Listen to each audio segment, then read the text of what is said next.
Hello friends, welcome to Reva's cooking and vlogs. இன்றைக்கி நாங்கள் இஃப்தார் snacks taste பண்ணுறதுக்கு சென்னை மண்ணடிக்கு தான் போயிருந்தோம். நாங்கள் மெட்ரோ ட்ரெயினில் தான் போனோம். அங்கே பார்த்திங்கன்னா திருவிழா கூட்டம் மாதிரி பயங்கரமாக களை கட்டிகிட்டு இருந்துச்சு. நிறைய ஜூஸஸ், ஸ்பைசியான ஐட்டம்லாம் வச்சுருந்தாங்க. சிக்கன் சமோசா, தந்தூரி சிக்கன்லாம் வச்சுருந்தாங்க.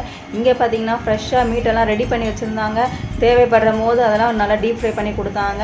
சில இடத்துல டீப் ஃப்ரை பண்ணியே ரெடியாக வச்சுருந்தாங்க. Chicken lollipop, tandoori chicken, chicken tikka,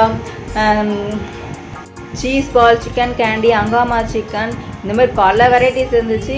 noodles chicken ஒன்று டேஸ்ட் பண்ணுறதுக்கு நல்லா சூப்பராக கிறிஸ்பியாக இருந்தது. மற்ற ஐட்டம்ஸ்லாம் பார்க்கறதுக்கு கலர்ஸாக இருந்தாலும் டேஸ்ட்டெல்லாம் ஒரே மாதிரி தான் இருந்தது. அன்றைக்கி சண்டேன்றதுனால ஐபிஎல் மேட்ச் நடந்தது. சிஎஸ்கே வெர்சஸ் எம்ஐ மேட்ச் நடந்ததுனால ட்ரெயின் ஃபுல்லாக கூட்டம் இருந்தது. எல்லாம் மேட்ச் பார்க்கறதுக்காக மொத்த பேரும் இறங்கிட்டாங்க. ட்ரெயின் அப்போ தான் காலியாச்சு. நாங்கள் சூப்பராக இதனால் என்ஜாய் பண்ணோம். நீங்களும் இங்கே வந்து டேஸ்ட் பண்ணி பாருங்கள். ஆரோக்கியமாக இருக்க வாழ்த்துக்கள்.